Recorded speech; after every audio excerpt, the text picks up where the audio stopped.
Maybe don't know. This time, this time, this time, this time, this time to build, this time to build, this time to build, this time to build, this time to build, this time to build, this time power, this time to build power, this time to build power, this time to build power.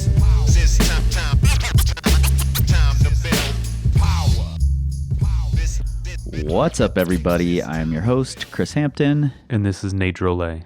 And together we form Nicole and Loscott.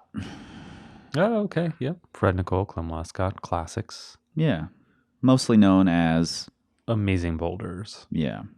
And that's what we're talking about today. I figured I'd throw you a softball. I appreciate partly that. because I was drawing a blank on duos that might stump you. Perfect. I have to do my research. But today we're talking, this is part 2 of our Bouldering Tactics conversation. Mm-hmm. Part 2, maybe part 3, depending on if that first one gets split. Yeah, exactly. And this is really interesting to me. We're talking about bouldering tactical tools, things you might bring with you, consider using to improve your bouldering. And there was this big push a lot of years ago that bouldering was the most pure version of climbing. It's simple. You just go out with your shoes and chalk. And your fans and your 8 different kinds of tape and your skin files and your ladders and your ropes and gear and all the things. Bouldering has so many damn tools and so many damn rules. Yeah. It is far from the most pure style of climbing, but damn it if it's not the most fun. Oh, it's so fun. And the tactics, like, you know, these tangible tactics that we're listening to today, like, I think those are a real fun part of it.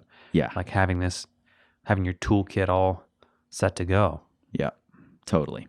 And, you know, it's up to you which of these tools you want to utilize. Maybe you'll grow into the others. Maybe you'll abhor them forever. Yeah, maybe you'll just laugh at a lot of them. Yeah, totally up to you. But we're going to kind of rapid fire through some of these tactical tools and talk a little bit on each category. We've sort of lumped them into categories here. And I think we start with the really obvious one, the thing you kind of all need when you go bouldering. The first tool most boulderers buy are their crash pads. Mm-hmm. You know, so pads and how you're placing crash pads. But it's not as simple as it sounds on the surface. You don't just go buy a crash pad and that's all you ever do. Yeah. Yeah. So there's a lot that goes into this. I'm a fan of investing in good crash pads. Yep. Like, just because you're falling on it. I've seen a lot of sprained and broken ankles from people landing on bad crash pads or crash pads that have been so worn out that they're bottoming them out. Or crash pads that are just placed poorly when they're bouldering. So, yeah, it's bad that we have to say this, but placing crash pads well is very important. Like, some of the worst landings I ever see are you'll walk up, there are 12 crash pads and somehow there are 82 seams open and exposed. Yeah, I don't know all how that overlapped and yeah.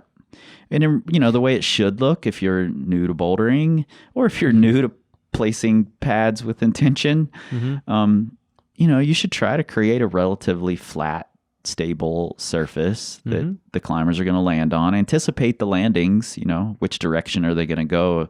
Are they likely to go if they fall? Let's put pads there. Let's not leave, you know, a 8-inch thick pad overlapping another right where someone might fall, because it's a perfect place to land on the corner and roll your ankle. Yep. So try to keep the seams out of it. Try to fit them all together like a puzzle. Yeah. And a good way to go with seams is you can also have what's called a slider pad. So this is generally about a 1-inch thick pad. Organic makes a huge one called a blubber. And Evolve makes a small one. It might be called the Ranger. I don't recall. It's a little bit smaller. I think if you don't want to go for the huge Evolve and you just want something, I think the Ranger is a nice way to go. It's stiff. It's small. Yeah. It kind of you can cover enough of a seam that if you have, and we talk seams and corners. If you imagine if you put 4 crash pads together, that where they kind of make a crosshair, that middle hole. Yep. That is the most dangerous spot. Yeah, it tends to open up. Yep. As soon as you land on the pads, they shift. Especially if there's a slight tilt to the landing, your pads are going to shift every time. So if you take one of these sliders, you put it over the seam, that gives you a little bit more protection. And what's really important with these too is when you do fall, your pads are still going to shift. So make sure you kind of squish them back together. Yeah, look under that slider occasionally and make sure you're not creating big gaps underneath it. Exactly. Yeah, and I think, another really important thing is having a plan for if you need to move your pads. Oh, yes. Because it's very easy to just grab a pad and throw it under the climber wherever they're headed and inadvertently leave a big gap there and not realize that you're doing it. So have a plan if you're shuffling pads. Have a designated person who's going to shuffle that pad along and how they're going to place it. And, put some thought into this stuff. This is where you're landing and you're going to wish you had thought about it if you roll your ankle. Yeah, and if you're the climber, it's your ankles. It's your responsibility to check your landing before you take off. Totally. This is something I see pretty often. People will just start climbing and hope that the pads will magically go to where their boulders are supposed to, or where their boulder is going to climb. Don't put that on your friends. Don't put that on your climbing partners. Yep. Make sure everything's set. If a pad has to be slid, tell people, hey, when I get to this crimp, take that purple pad, bring it back here. And then from there, I'm good. Don't worry about moving pads. Yep. It might look like I'm going to overshoot them, but I'll land flat down on this. Yep. Have these talks because this is what keeps you safe. And there's a couple, I was just going to, unless you have something else to say about placing those pads, I was going to say there are other ways to use the pads that we carry to the crag as well. Yeah. One more thing on placement. If you are on a hill or if there's a big hole in the landing, you can stack pads. So you might use a pad to fill the hole or level out the landing. Exactly. Folded up pad oftentimes. Yep. So folded up pad, maybe a little briefcase, things like that. Like briefcase pads, I use more than anything. I don't hike them out personally, but when someone else is around, they're really great for leveling out landings. Yep. So that all your pads aren't kind of going down a slope. You can kind of build the landing up to be flat by stuffing some underneath the top layer. Yep, that's a really good one. Yeah, and talking about stacking pads, that's another, that's kind of where I was headed before. It's a great way to do all sorts of things. Check out higher holds to, brush. But it's also, if it's a sit start and you're a smaller person and you need to sit up a little higher, or stand start and you need to stand a little higher, stack an extra pad at the start. That's a slippery slope. There are boulders where it can make the move way easier if that's the crux move. So you have to be cognizant of that. But don't discount the idea that maybe sliding another pad under you will set you up better to start the boulder. Yeah. And because of erosion, which is a real thing, especially because of climbers, a lot of times landings get lower. So there are climbs that I've done a decade ago that now, like I used to be able to pull straight off the ground and reach the start holds. Now I have to stack crash pads just to reach the start holds because they're popular. People have gone there. Erosion happened. Yep, totally. Another thing, so you were saying stack pads.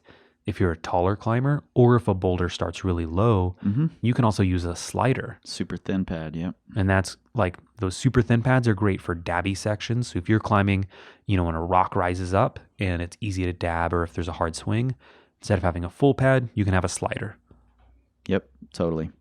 There's also a use for those smaller pads. I especially like those Evolve Rangers, if that's what they're called. I'm not positive. But call them that for now. I especially like those small, thin pads to use as shade pads. Yes. If the holds are getting direct sun on them and you want to keep them shaded, finagling away, whether it's balancing it on a stick or carrying hooks or trad gear with you or something that you can use to set that pad up, or just have someone hold it in place while you're climbing to block the sun on a hold or block the sun in your face. That's a big one. Yeah. Whatever. Hold up that pad to create shade for the climber. Super valuable thing to have in your arsenal. Yeah. And you talked about using trad gear. People laugh at me for this, but I hike a rack of stoppers and a small aid hook with me every time I go climbing, because I'll use that either for, like shade pads, but also if I'm climbing on something that has a really steep landing, Then I'll Yep. have those in a long ratchet strap, and I'll fix my pads in place Yep. using the stopper so that when I land on that pad, it doesn't go sliding down this steep hill, especially if it's rock and it's slippery. Like I do this a lot in Waco. So I'll fix my pads in place, attach them together so that it's, I don't have to take two falls, one hitting the pad and the second one where the pad slides down into, a giant abyss. Yep, totally. And I use a strap to, a ratchet strap to keep all my pads together while I'm hiking. I strap a bunch of pads all together so that I can wear one giant backpack. Yes. And that strap comes in really handy on landings where the pad might slide away. Yeah. And if you've got a few stoppers and a hook, even better. So. And you just said you hike a lot of pads in. So this is something I think is really valuable. Man, lots of pads. Like, it's hard to overemphasize how important it is to have a lot of crash pads. Man, big boulders, if you have good landings, suddenly you can try so much harder. Right, exactly. Like, fear of hitting the ground's a real thing. Like, and if you only have 2 crash pads below you and you're like, oh, I hope I hit that one. Like, that's not fun. Like, we were just joking the other day about how, sometimes when you're doing tall boulders, you'll just slide a crash pad like a half inch one direction. You're like, makes you feel so much better. yeah, okay, I hope that works. Yeah. You fall, maybe you're like, okay, I'll slide it a half inch back now. Man, it's so much nicer if you can just have 4 pads, like spread them out and feel safe. Like you're going to try harder, you're going to do better. Totally. All right, move on to our next one. Yeah, it's a lot of pads. Okay. Brushes. Yep. You should always be fucking brushing. Yep.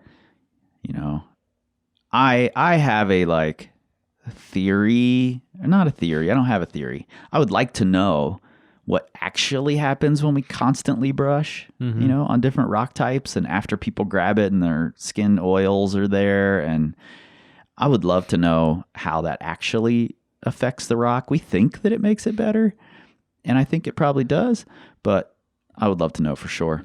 Anyway, that's a side tangent. Brushes have several sizes with you. I carry like a big round sort of a brush that almost like a shoe polish brush with boar's hair on it that I use for slopers, big holds. I can brush a lot of surface area.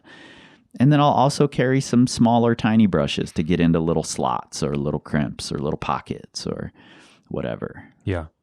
Yeah. And, thankfully, plastic brushes don't really exist anymore. There was definitely a time where nylon brushes were really popular. Yeah. And they do work pretty well, like those M16 brushes that are actually used for cleaning guns. That's why they're called M16 brushes. They work okay on tiny limestone pockets at Wild Iris, but I would never carry one bouldering. Yeah, never use them on sandstone. Ever. Yep. That's a good point. You have to be really conscious of the type of bristle and the type of rock because sandstone's softer. If you've got a really hard bristle, you can dig a new hold into the rock. Yeah, and that's a thing that happens. So, you've got horsehair, boar's hair. You're really trying to level up your game. You got badger hair. But, use a natural hairbrush. Different sizes, what Chris said. Stick brushes, super useful. Those are really nice. That's something that I honestly don't use nearly enough, but every time I'm around someone who has one, I'm like, oh, this is what I need to be doing. Yeah, I carry a small extendable one with me that maybe only adds, 4 feet, 5 feet to my reach. But that's incredibly helpful for the size boulders I want to be climbing on. Yeah. So. Yeah, I saw someone who had they got a replacement tent pole, like kind of a beefier tent pole, but just had, I think, maybe like 4 or 5 little extensions. So it snapped together. It collapsed, snapped together to open. And it was a little bit more robust than, the little alpine tents. But that worked great. They just taped a little boar's hair brush on the end, and that was nice. I think it extended to probably 7 feet or something like that. Yep. So that's a really nice, that's a nice way to have something that's not this huge extendable pole that you keep with you. Yeah, the one I keep is the leg of a small aluminum tripod that broke in Waco. Because I wish I'd have kept the other 2 legs actually, so that I have 3 of these brushes I can keep in the gym, and Annalisa can have one, I can have one. But I kept one leg, and I think it's a really great small stick brush. Yeah. Yeah. And I think I'll say this about brushes: keep it in your like chalk bucket. Keep one on your chalk bag that you might wear around your waist. Who was calling that I think it was Marina calling it a sport climber purse or something like that. Yes. Yeah, and if you're carrying one of those, have brushes in each of them, because if you have one brush, you're transferring from thing to thing to thing, you're going to end up in a situation where you wish you had a brush and you left it in your other chalk bag. Yeah. So. Yeah. And brushing helps tremendously. It's a good way to break up rest times too. Stop, take off your shoes, brush, rest. And to be a good support crew. Yeah, totally. Like if you're climbing with a bunch of people, and if everyone else is brushing between goes, or even worse, if no one is brushing between goes, you should be brushing between goes. Yeah. I also think it's worth, if you're like the local and this is your home area and you want to be the steward, it's worth taking water out and cleaning up some boulders now and then. Brushing off the holds with some water and get some of the caked in chalk and grime and oil out of there. Yeah. And once again, depending on the rock, if it's soft sandstone, that's probably not a good idea. Yeah. But, if you're granite or limestone, if you're bouldering on limestone, I'm sorry. But, thank you for listening to the podcast. Yeah, abstain from these activities. Yeah. Yeah. All right. Moving on. One last thing. Yep. Brush thumbprints. Like where your thumb catches. Yep. For some reason, people don't do this. They'll Yep. brush where their fingers go, but never the thumbs. Yep. Totally. Brush where your thumbs go. Yep. And if it's a long boulder, brush the rests. Oh yeah. People always forget. People forget the big holds. They don't brush start holds. Yeah. Come on, man. Like the biggest holds that collect the most chalk, for some reason, never get brushed. Yeah. Brush the chalk. That should be the way it goes. Yeah. Just brush all the chalk. And footholds. Brush some footholds. Yep. All right. Moving on. Electrical technology. Yes. This is a relatively newer thing in the bouldering world, I think, and it's growing. But things like lights, that's where my first electrical technology came in. If you're going to be bouldering at night when the conditions are better in dark little caves, you can get some LED lights that are pretty nice and light, and you can, no pun intended, and you can carry those around with you to make things easier. You can spot the holds faster. You can, just better. Yeah, and this allows you to climb in better conditions, have longer sessions depending on what your schedule is. Maybe if you work 9 to 5 and it's the winter, sun goes down at around 6. This allows you to climb for longer. Lights, a good headlamp helps. Yeah, and I found that if you have a good LED light, one thing you have to take into account is how the shadows are cast as you're climbing, and a headlamp on low while you're climbing can offset those shadows quite a bit, especially for the holds you're going to. If your shadows cast across the hold when you move to it, if you're looking at the hold, which you should be, then your headlamp on low will sort of delete that shadow and light that space up. Oh, cool. Yeah, I just bring 6 LED huge lamps. Yep. Put them all around. There are no shadows. You can't even see footholds because there's no perception anymore. There's no depth. Yeah. So lights. What else we got? We got fans. That's a new one. This is new technology. Shop fans. So they work off drill batteries. I cannot recommend this enough. I swear by mine. I bring mine to the gym now. Because that's so funny to me. Oh man, and people get a laugh at it. Most of them are like, "What is that?" I'm like, "It's a shop fan. My skin's great right now." Yeah. But I live in Houston. It's hot. It's humid. Yeah, totally. And so for me, it's great. So the reason you want a fan is air movement's very important.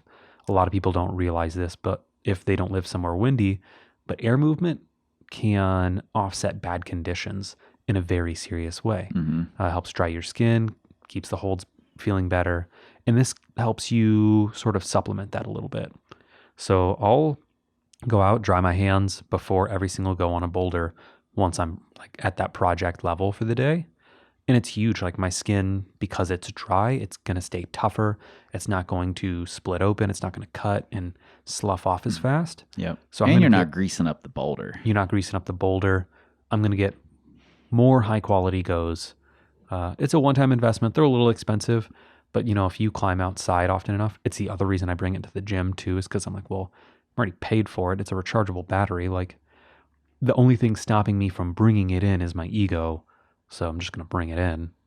Yep. And I think Tom O'Halloran from Baffle Days, which is an Australian climbing podcast, along with his daughter Audrey, just recently did a fan review of a bunch of bouldering fans, and cool. It's the best little review ever. So sick. I'll link to that in the show notes as well. Also heaters.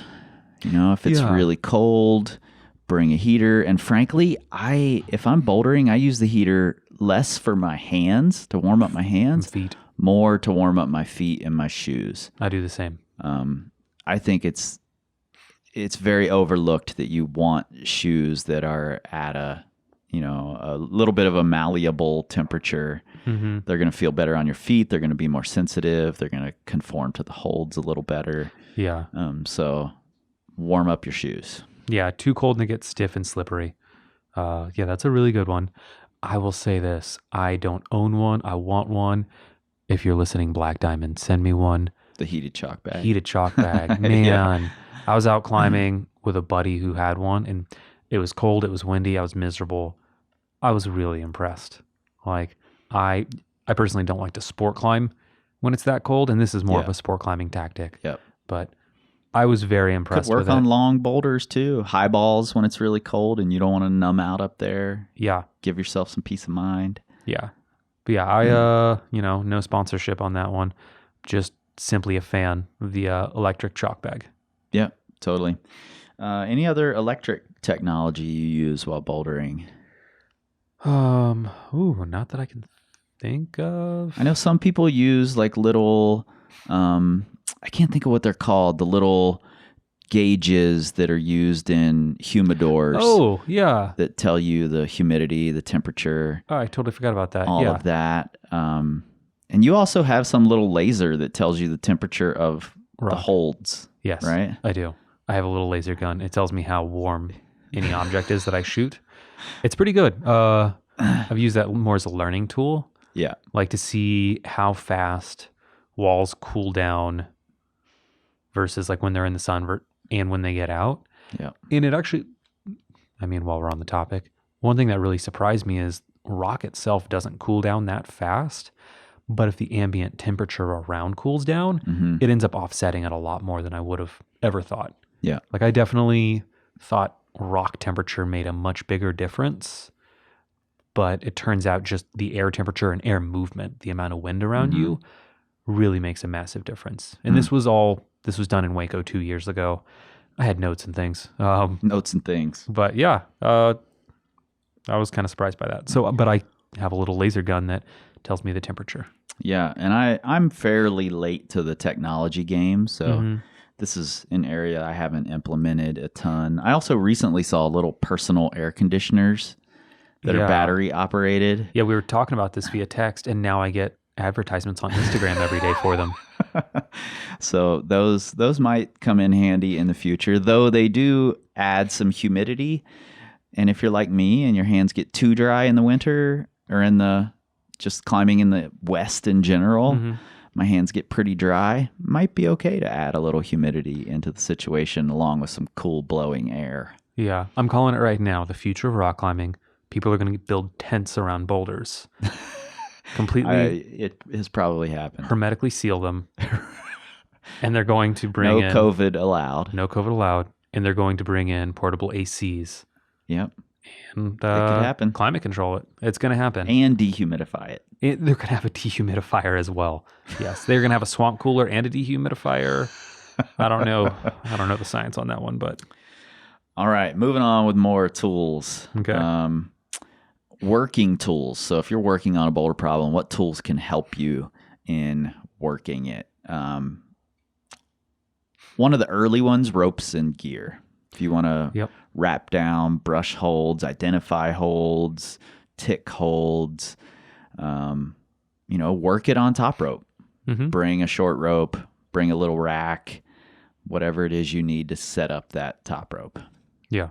I think that's, and if you want to, there's all sorts of ways you can solo top rope boulders to work them out. So whether it's a mini traction or a gree or, an ascender setup somehow, figure out your system to work on the boulder. Yeah. And that can be a good way too if you don't have a ton of crash pads and you want to try something tall. That can be a nice way to go test something out, or just, if you're going to go say, hey, is this project worth my time? Yep. It's really tall. I'm going to go check that out. Maybe you find out, oh, that's a little scarier than I want to do. Or it's, well, I think I can dial this in enough. Totally. Good tool for sure.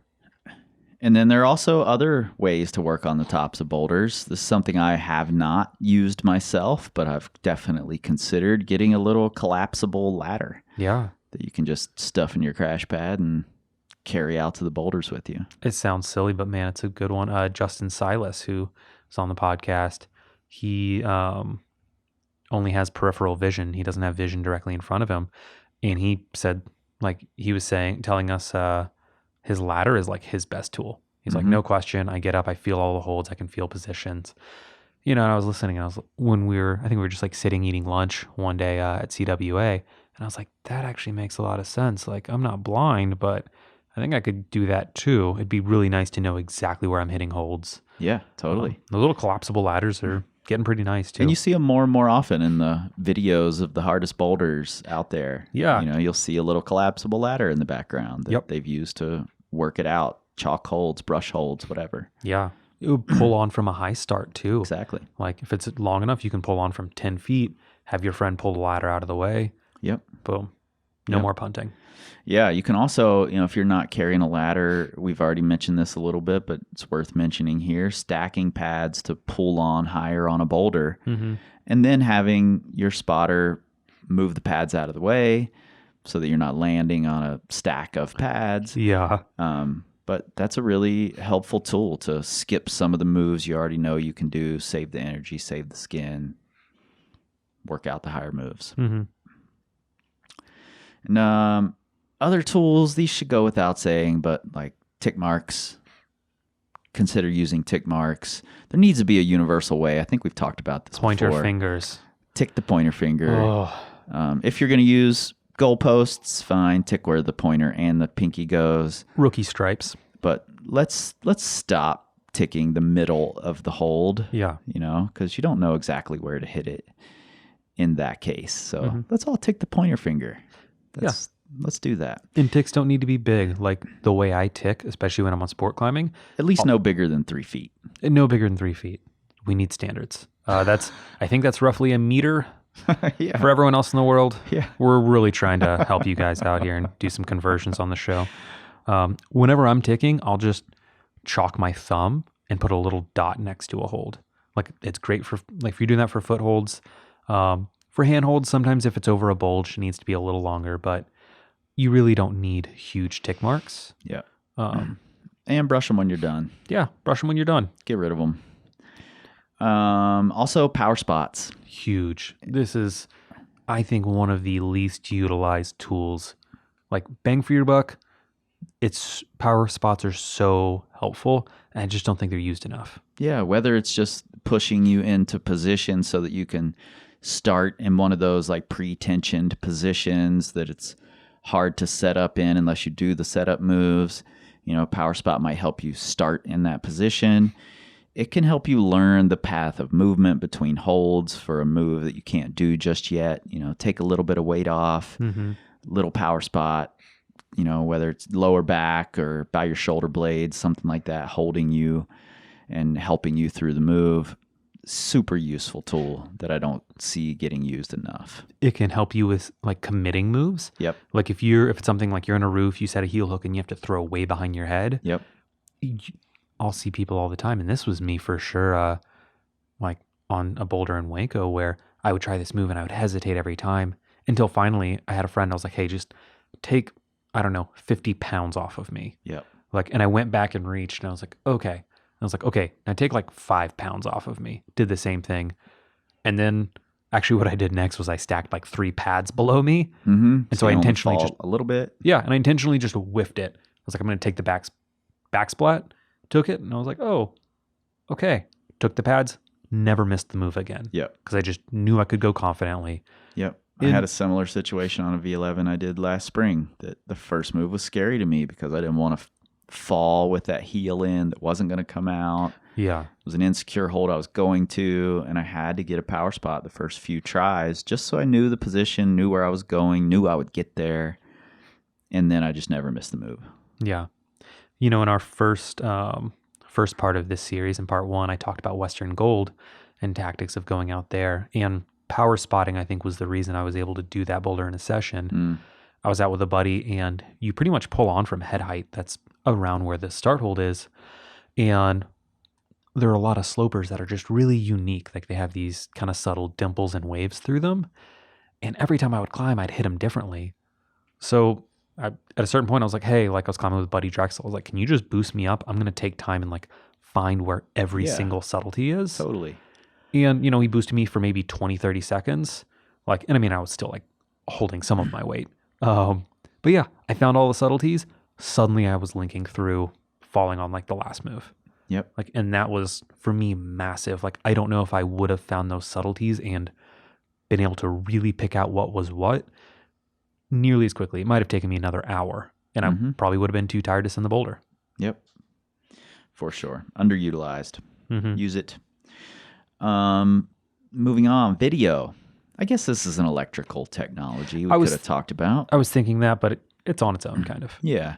And video can be used a lot of different ways, First, collecting beta for whatever the project is, if you want to do that. We talked about this a little bit in the first part of this, but, get the beta, screen record it to your phone so that you have the beta you can then compare right there at the boulder if you want to. Not everybody wants to. Yeah. Yeah. One thing, I show this to a bunch of people, like you can, like if you have an iPhone, you have the swipe up toolbar. Yeah. And you can go into your general settings and make screen recording on that. Yeah. So that if you see good beta on Instagram, Facebook, whatever, I don't know who's posting beta on Facebook anymore, but Instagram, I don't know, maybe good beta. Maybe there will be beta on TikTok someday. Who knows? Either way, instead of having to save the post or like try and memorize from the story, just swipe up, hit the screen record, and then let it play through. Amazing. Yep. I use it all the time. And then, of course, videoing yourself, video your attempts. It's great to say, I was this close to that hold that I really can't spot while I'm doing the move, learn those types of things. Be able to see what's happening when you're doing a movement. And it often looks different than you think it does. Oh, yeah. You'll be like, what the fuck is my leg doing? Like, what is that? Like, why is it kicking out? Yeah. So videoing yourself, reviewing that while you're climbing can really speed up the process in a big way. Yep. And I'll also say, if you're someone who's utilizing video often while you're at the boulders, bring a little rechargeable battery with you. Yes. Important to have. Yeah. And this is one of those things, easy when, like, kind of the only reason not to do it is like ego. Like, it's weird, like videoing yourself. Like, I think videoing yourself in the gym is a great way to go too. I mean, it's the same thing. Like, you're trying to move better, learn. Like, this is a great way to accelerate that. So bring a little tripod. We even have our little like mini stands. Yeah, and those will be in a kit that we have coming out that hopefully will be available when this is airing. And, takes the finagling of setting the phone up in your shoe to get it right, especially if you want the horizontal shot, which, let's be honest, landscape is the way to go. Yeah. If you're looking for that, these little stands really help make it an easy situation. One more thing on video, shoot from different angles. Yep. everyone always shoots from directly behind. And everyone gets the same shot. Yeah. Oh, yeah. I mean, I guess if we're also just posting and sharing, it's kind of fun to have different angles too. Be creative. I want all the angles when I'm trying to gather beta. That's the truth. Yeah. But shoot different angles just for your own assessment. Like, shoot from directly to your side. Like, if you want to see how far your body is away from the wall or how close it is, all these different things. Like, you might think, oh, that move's really, really far from me. But if you suddenly see from the side that your body's bowing really far from the wall, whenever you're doing it, it's like, oh, well, if I stayed tucked in a little more, then maybe I can get to it. Or maybe a swing seems really wild to you. You know, you're like, oh, I hit this hole, but I just swing off like crazy. When you shoot from the side, you might realize, oh, I'm staying so tucked in that when I hit that hold, my body has so much room to swing. Yep. If I can start further out and come just vertically to the hold, I won't have anywhere to swing. Yep. So shoot different angles. Yep. Use the videos, learn the things. Yes. Take a break, come back, wrap it up. Take a break. All right. What's up, everybody? Chris here. I wanted to tell you about our 2 newest products designed to make you more efficient, more organized, and reduce your excuses. The first 2 major components of our Essential Elements line, the Crag Kit and the Boulder Bag. The Crag Kit's a collection of items that are a must-have for every climber. We filled it with a special skin file designed just for climbers, nail clippers and detail skin clippers that actually clip, as well as our circuit tape and necessary products from tension and rhino skin. All in a water-resistant case we've partnered with Soil to design, with a built-in zippered mesh pocket and a removable mesh pouch. I won't even go climbing without mine. We designed the Boulder Bag, also in collaboration with Soil, to solve the problems created by shoving backpacks into your crash pad or strapping them to the outside. It's a messenger-style bag that unfolds like a saddlebag to lay flat in your crash pad. No more bumps, no more soft spots in your foam. We made it roomy enough for everything you need, but simple enough that you won't be tempted to take too much shit. Plus, it just looks sexy when you're going to the gym. Game changer. You can find these at powercompanyclimbing.com/essential-elements or click on the link in your show notes in your pocket supercomputer. All right, back to the show. All right, we are back with a bouldering tactical tool that is near and dear to your heart, which is shoes and all things sticky rubber. Yes. Shoes, knee pads, hand jammies. Hand jammies. Come on, keep that shit out of your bag. All rubber tactics. Yeah, shoes. This is something I think can easily be overdone, but a little bit can go a long way. You think shoes can be overdone? I'm trying to put on a good face here. That surprises the hell out of me that would even come out of your mouth. I don't actually believe that.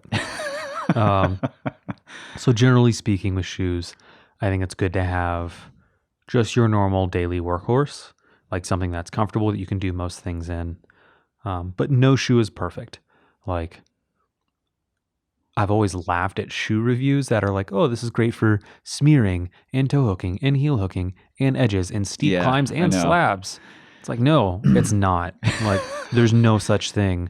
And any good shoemaker will tell you that. Anyone with any shoe brand will tell you, no, there's not a shoe that is great for edging and smearing. Like, right. There are all-around performing shoes, but none that really excel in every category at once. Totally.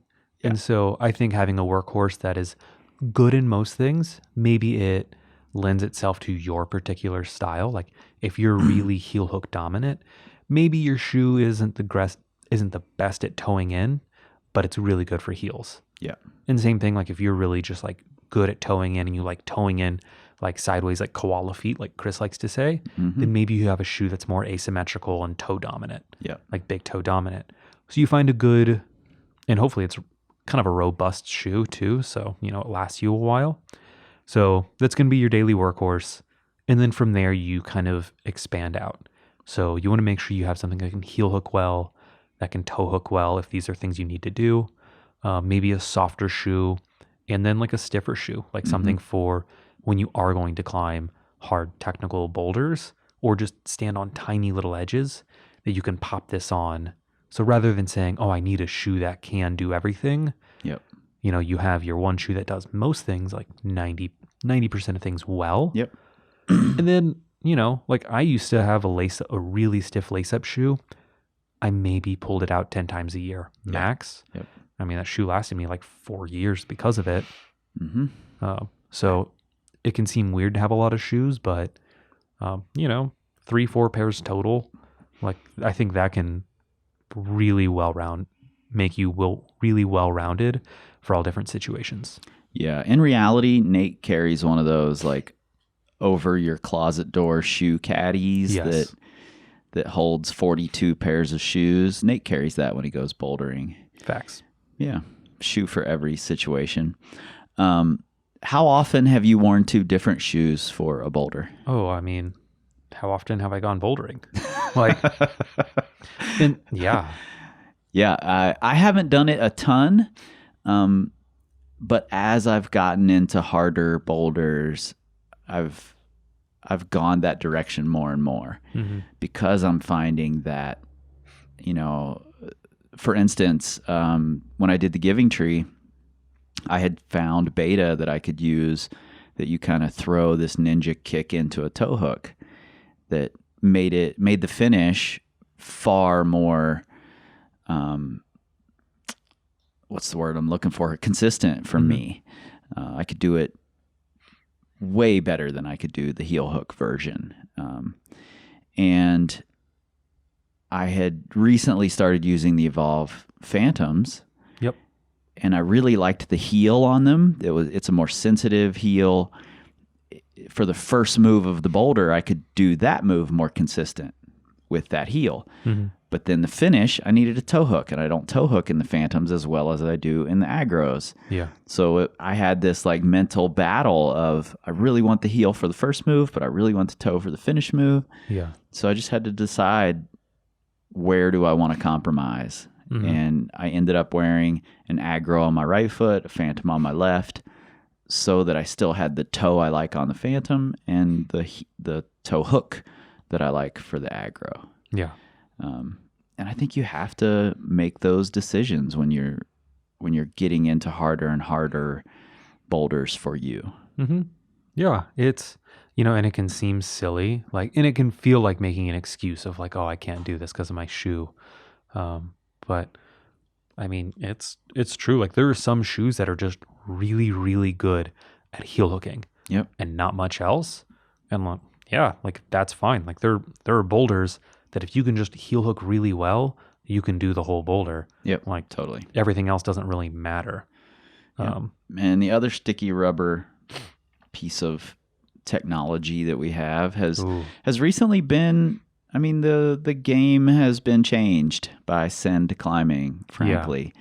Knee pads have been around a long time, but Send really stepped up the knee pad. And as far as I know, it's the gold standard now. And, it's joking that those knee pads have downgraded a lot of boulders, but it's not really joking. I mean, a lot of moves can be made a lot easier with these Send pads. And recently I sat down and talked with Eric Jerome and Max Solitukin, and you may have heard that episode already by the time you're hearing this one.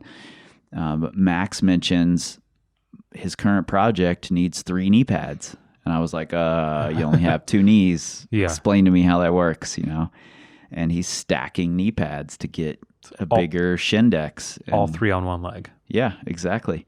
And I mean, why not? Yeah. I mean, there are no rules.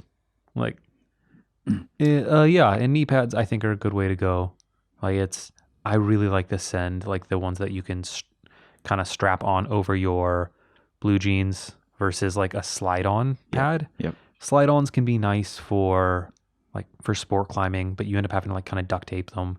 But with bouldering, being able to just pop it on and off really quick is nice because you can say, oh, that looks maybe like a knee bar. I'll give it a try. You just throw it on, try it. And if it works, cool. If not, you just take it off. It's not this huge process of trying to slide a little neoprene sleeve over your pants or onto your leg. Yeah. Can we talk about the elephant in the room here, the misnomer?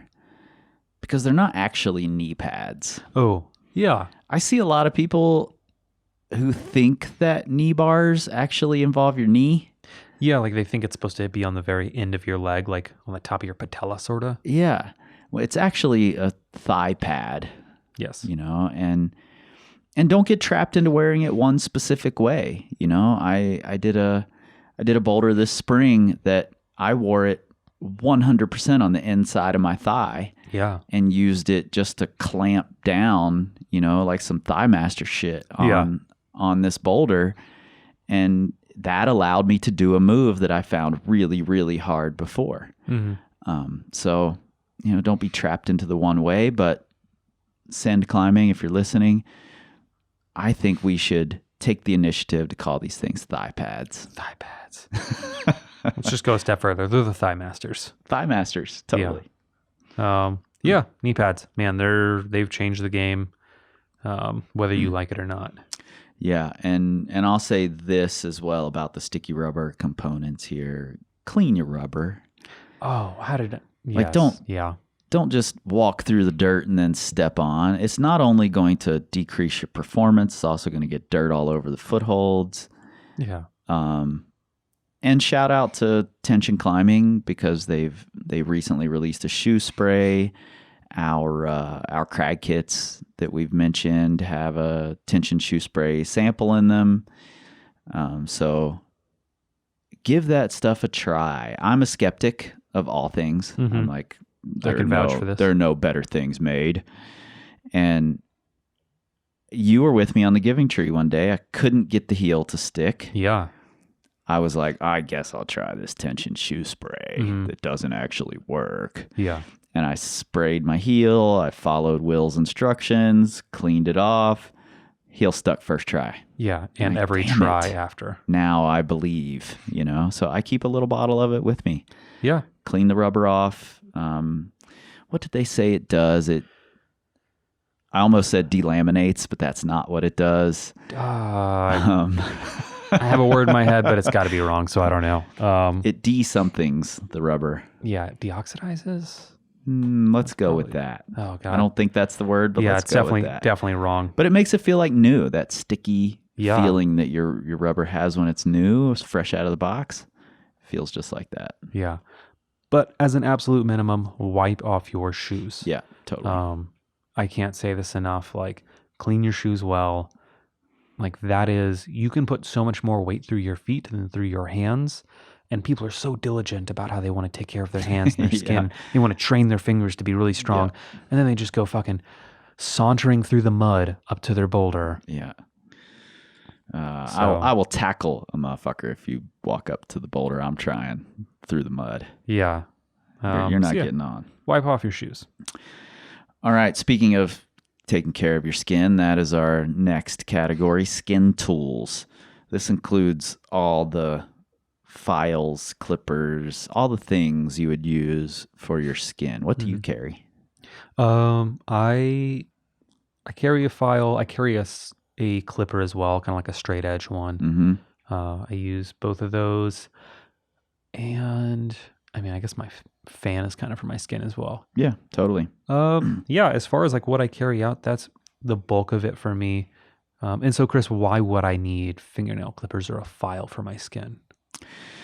Well, I mean, you'd need fingernail clippers for your nails, first off. So I carry two kinds of clippers, and our crag kit actually has the same two clippers I carry, which is one for my nails, one for my skin. And it's a straight edge clipper that allows you to clip off little pieces of skin that have torn away or, little burrs on your skin so that it doesn't catch on a hold and tear even more. And yes. You want to try to keep that smooth surface area on your skin for better contact with the holds so that your skin doesn't continue tearing, and just kind of get a new layer of skin on things. So I carry the two types of clippers, and I carry a file, which we feel like we have the best shaped file ever in the game created. And, to be totally fair, there was a company called Burned by Wood, I think was the name of it. Sounds right. And he had sent me a few skin files. You've seen them in videos with Adam Ondra. He's always filing his skin away with these things. And when I reached back out to that company, he had decided not to continue. So I reached out to him last year and said, hey, can I take your shape of this skin file and try to recreate it? And he was like, yeah, go for it, you know. So we've modeled ours after that shape and put kind of a heavy grit that I think is best. We also have a medium grit, but the grit that I really like feels a little too gritty at first, but then I end up going to it every single time. So we have that skin file also in our crag kits. And they're really cool looking too. They are cool looking, and it has, you know, it's got a rounded edge that you can fit into the creases in your skin better. It's also got a sharper edge if you really need to get in there. And it's got big broad areas that are a little rounded instead of just a flat file, which I don't find as useful. Yeah, same. So a few more things on files, just real quick. So if you have like a split in your seam or a split anywhere, it's really important that you file those down. Or if you want your skin to heal faster, you don't want like kind of dead skin hanging around. Yeah, like you don't want a really sharp edge. Yes, exactly. Like a sharp edge, like a split, or even like big, thick calluses when they get too hard. Yep. Those can all catch and rip. And they're like those splits aren't going to heal very fast unless you can kind of smooth them out, get all the dead skin off the sides that's really dried up. Yep. Get that away. And so I use this also at the end of a bouldering session. I'll kind of go over my skin if I have some like little bit of damage, smooth it all out, make it even so that when it heals as an even layer again. Yep, totally. Yeah, and I think, you know, some things that other people carry, like I see a lot of people carrying Dremel tools with a little sander on the end. And those can be really effective. They seem like, oh, I'm doing a lot less work. I'm not a fan of the heat that's generated. I was about to say I've gotten burnt like when they're moving that fast. You know, not a big fan of that on my skin when I'm trying to keep my skin cool. I don't want to heat it up a ton. So when I use a file, I use it pretty slowly instead of filing super fast and aggressive. Yeah. Also sprays for your skin. Some people use Rhino Dry during sessions. I get too dry, so this past season I used water. I would just spray water on my hands. Yeah. Get some moisture in there, then chalk up and climb. And I found I could hold big slippery pinches much better if my hands had a little moisture than being too dry. Yeah, there's a certain level of moisture that you need. And if you're in a dry environment, or if you use something like Rhino Skin or Antihydral that dries your skin out, if you went too far, you might actually have to moisten your skin back up. Yep. Because otherwise everything's going to feel really slippery, like light bulbs. Like people who dry fire a lot, most often they have just very dry skin.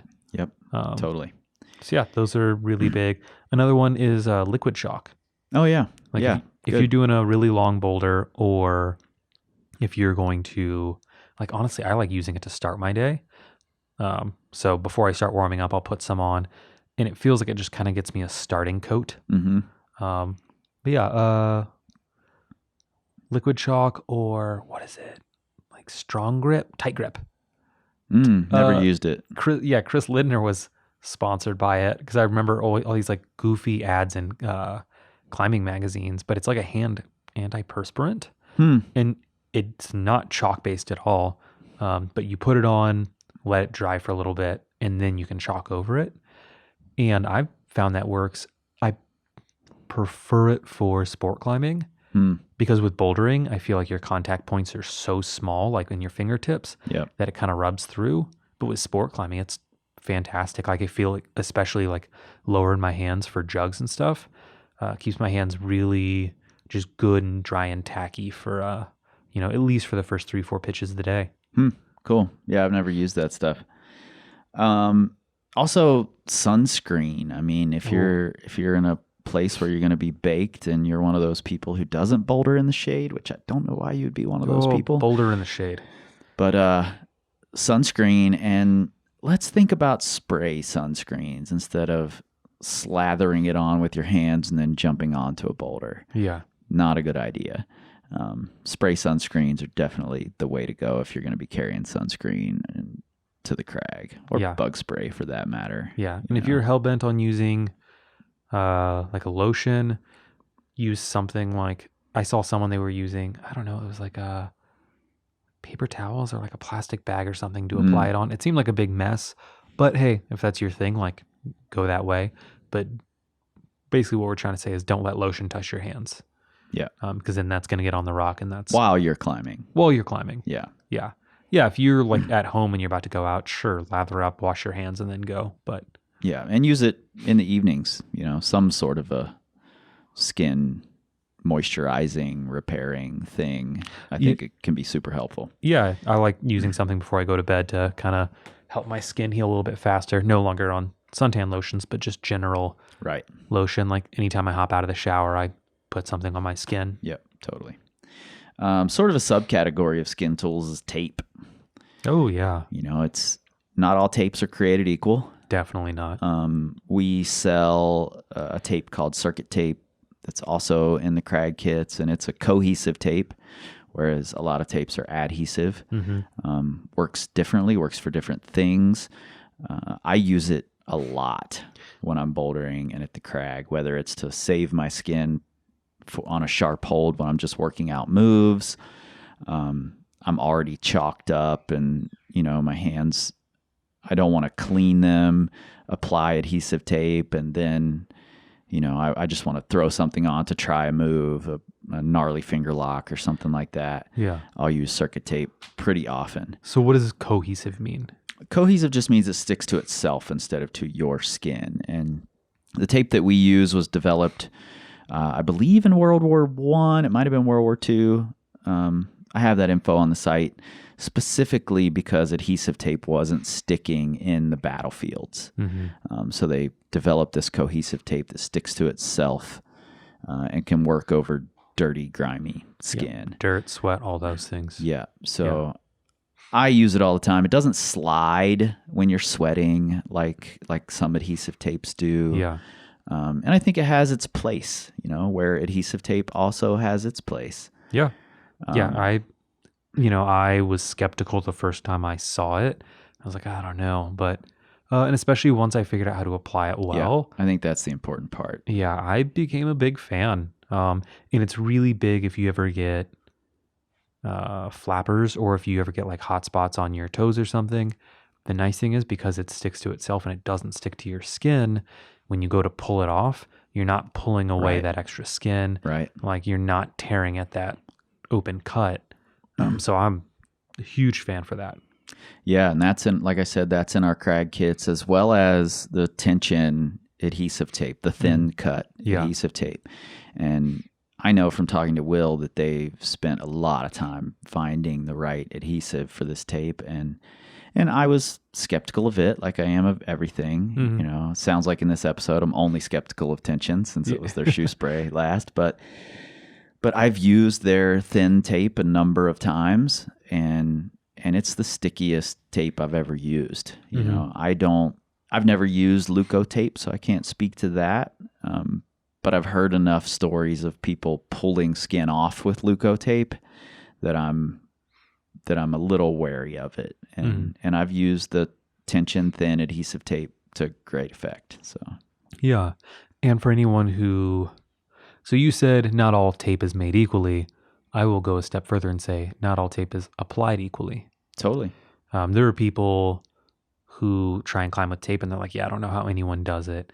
But then you see someone like Alex Magos climbing V15 with... I think he just tapes because that's part of his image now. Yeah. It's like he doesn't even like carrots either, is what I'm pretty sure. It's just like, God, I got to keep taping and eating carrots. I don't even like yellow. And wearing yellow. Yeah. But speaking of Alex Magos, he put out it's like an Instagram live, but it's now on YouTube, but it's a taping tutorial. Yeah. He was like, here's how I tape. And I can tell you right now, it is not, like I had never seen this method before. It's pretty unique, but I mean, the dude climbs a lot with taped fingers. And it's if you want to know how to tape, that's a really good way to, like, that's a good place to look. Yeah, absolutely is.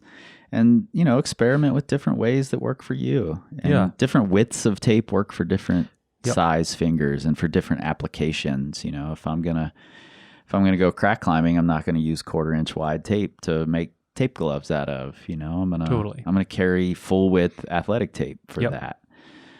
So having several different widths can be super helpful. Yeah. And if you're not a regular crack climber, you're still going to encounter boulders that have a hand jam, and why not tape the back of your hand up just for that hand jam? Yeah. Like knowing how I figured out a method. I forget where I learned it, maybe Steph Davis's website, but how to use just 2 pieces of tape to tape for hand jams. Mm-hmm. It's awesome. I use it for sport climbing. I use it for bouldering. It's quick. It's easy. And that makes a pretty huge difference. Yep. And a lot of people go as far as using super glue under their tape. Yep. I have in the past, and I can understand why you would. Some people use brush super glue on top of their tape to kind of reinforce those ridges so they don't roll up. Mm-hmm. So there's all sorts of ways that you can experiment with and figure out what works for you. Yeah. Any other skin tools you can think of? I think we've covered all that I have here. Yeah, I can't think of any offhand. Don't climb like an asshole. That's a good skin tool. Yeah. Save some skin. Actually, yeah, that's a really good one. Don't climb until you bleed. Yeah. Like, I mean, and that sounds silly. There are situations where you do, You can, if you're just working something. Like the difference in healing time between, wow, my skin is really thin, one more go and I'm going to bleed, and, oh, wow, I'm bleeding. I mean, that's like an extra week and a half sometimes to heal that same exact thing that's one go different. So tape it up. Tape before you bleed. Tape before you bleed. Like, and that sounds, if you can. Yeah, that sounds obvious, but a lot of people don't do it. So if you realize, hey, like, this is just me working out this climb, I'm not going to send it, but it's tearing my skin up, pre-tape. It might make it harder to work out, but you're going to be able to learn the moves. And when you come back knowing what you're doing, your skin's not going to be all fucked up. Yep, for sure. So, yeah, don't waste skin when you don't need to. And feel out holds, like we talked about stacking pads. Yeah. If there are sharp holds, especially ones you jump to, Mm-hmm. go feel them out, then find another boulder. Find the other boulder. Sometimes there are going to be spots where, like all the time, I'll grab holds where I'm like, oh, this part's a little worse, but it's not as sharp. Mm-hmm. Like if it's a big ledge where I'm like, oh, if I jump here, I'll stick it, but it's going to like cut open my middle pads. I may jump just right where it's a little slopier, but I'm not going to cut my skin. Right. So finding those things are important. Yep, totally. Let's move on to snacks. Yes. Eat them. Eat them. Have them. Yep. Gummy bears. Not Gummy bears. not those damn twin snakes. Gummy man. bears. Snacks pre, during, and post. Yeah. How do you work these things? For me, pre is typically I'll eat a meal, 30 minutes to an hour before I go climbing, if I can. That's my preference. And then during, carbs, like if it's even a gym session, if I'm just going in for like a 2-hour gym session, halfway through I eat a banana. Mm-hmm. That's right around 30 grams of carbs. And I don't know anything about nutrition, but I read that on Instagram once. That was a good amount. And I like it. So yeah, I like bananas. I like apples. I generally tend towards snacks that are sugary during the day, and try to space those out. I think I talked about this in the other episode. I've been a big fan of frozen pizza with a ton of vegetables on it. Just keeps me excited to eat throughout the day, and they're in great little small pieces already, so I can eat a piece of pizza, put it away.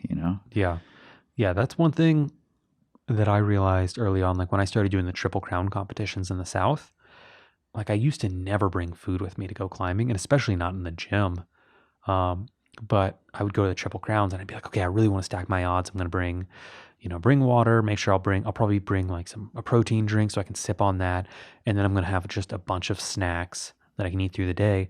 And man, 8 hours into this comp and I'm still performing well. Yep.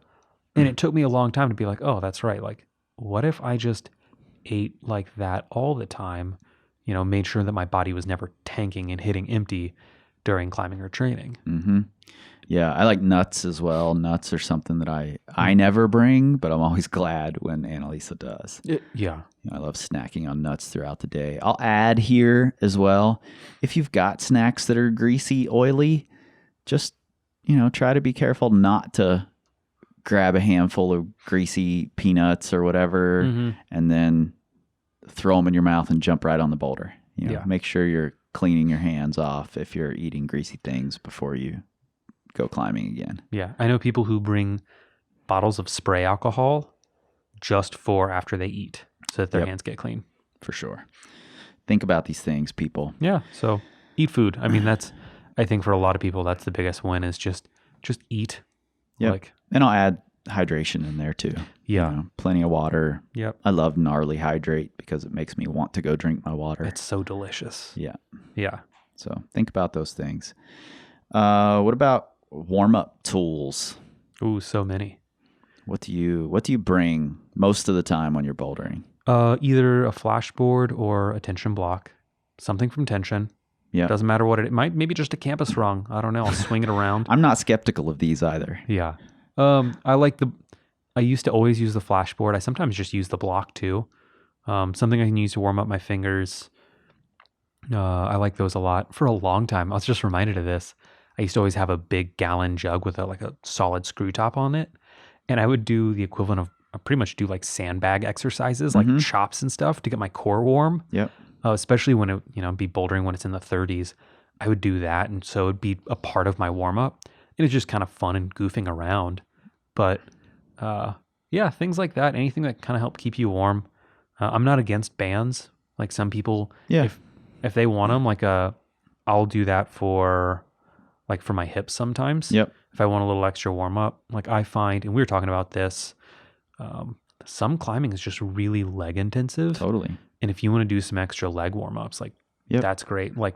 I'll get out on my pad and do hip ridges, stuff like that, all different things. But it's good to get your body really well warm. Yeah, I bring a pretty heavy duty band when I know I'm going to be projecting something that is leg intensive, and I'll get my hamstrings, my heel hooks sort of warmed up quite a bit with a heavy duty band. And if you feel better about how you climb, if you're using just normal physio bands to warm your shoulders up or whatever, by all means, go for it. Yeah, I don't, and especially for some people that might just be good for, you can do some lightweight face pulls, rows. If that just gets those patterns moving, gets you feeling good. If you had to drive 2.5 hours to get to the crag and you're stiff, shoot. If it makes you feel better and you're not wasting time, do it. Yep.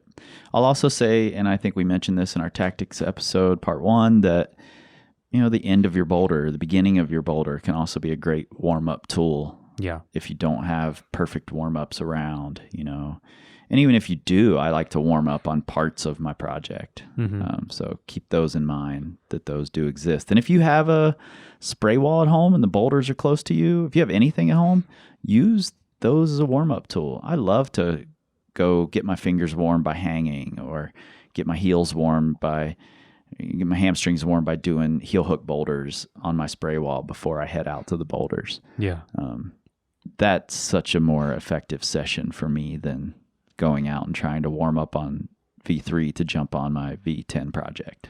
Yeah. And I'll even, I'm a fan of, I'll do Turkish get-ups and stuff as part of my warm-up. If I'm at home, I have access to that. Just do a little bit to get my shoulders, everything nice and You don't carry going. a full set of kettlebells out to the boulders with you? Well, when I had the van, I did. And rifle, I had a full set of kettlebells and everything. So, but yeah, there are a lot of different tools. You don't have to rely only on climbing to warm up. If you want to do cartwheels, do cartwheels. That's actually a pretty good idea. Yeah, do some tumbling. I'm going to do some cartwheels in the boulders. Perfect. All right. Last but not least, this is in no real specific order here, but clothing layers. Yes. Especially if you're taking a climbing trip to the West and you've not climbed in the West a lot, it can be pretty drastically different between sun and shade, and if the wind kicks up, and And also, once you're warmed up, you might want different layers. You know, if you're sitting and resting and cooling down, you might want different layers. Bring all the things: long sleeves, hats, zip ups, you know, pants. Even if it's a shorts day, bring pants. If you think it's a pants day, still bring a pair of shorts. I always keep a pair of shorts in my bag. Like, doesn't matter how cold it is, because sometimes you'll get into a little corridor of boulders where it's really sunny, no wind, and you may have been shivering outside of that. And you go in, you're like, oh, like, man, I'm just like dumping sweat right now. Yep. So yeah, all different layers. I know this is mostly about bouldering, but I've met people who have down pants. Oh, I love the belay pants, man. Yeah, for belaying, because that's huge. When you're belaying, or if you're just taking a long rest between boulders, stay almost overly warm. You will not regret it. Yep. One of the key things for me, bouldering in the South in the winter, Southeast, because it's so humid and the cold is kind of biting there, one of the key things for me is to have hand warmers or toe warmers inside my socks or on the outside of my socks. Okay. And in between attempts, I would put my socks and shoes back on, or big down booties if I brought those on over my socks with a hand warmer or toe warmer in there to keep my toes really warm. Yeah. So that when I step onto the boulder, I still have full dexterity in my toes. Yeah. And that's a big one. People don't realize how much their toes freeze out when they're climbing. Yeah. And suddenly they're like, oh, these feet feel really bad. And it's like, oh, you just don't feel them. I mean, we're all guilty of it. Yeah, But- totally. Yeah. Always keep a spare hat of some kind, especially if you're a shaved head person I like was me. going to say. My head can start getting cold on the warmest of days if it's windy. So I always keep a hat in my bouldering bag. Yeah. Yeah. You know, layers. I'm trying to think if there's anything else on that. I almost always have a thin down zip up, Yeah. you know, just in case it gets super windy, temperatures drop, whatever. I'm done climbing and I just want to spot and hang out. I've got this easy to on and off layer that I can pull out. Yeah. Yeah. It sucks going out and not being well prepared and then like kind of freezing between boulders and just being uncomfortable. Yep. Like that's the last, you want to be worried about your climbing, not about, you know, staying warm enough or even staying cool enough. Yep. All right. Any other tactical tools you got? Let me look over. I think that's about it. That's all I've got on my list right now. Yeah, I feel like we covered a lot on that. Yeah.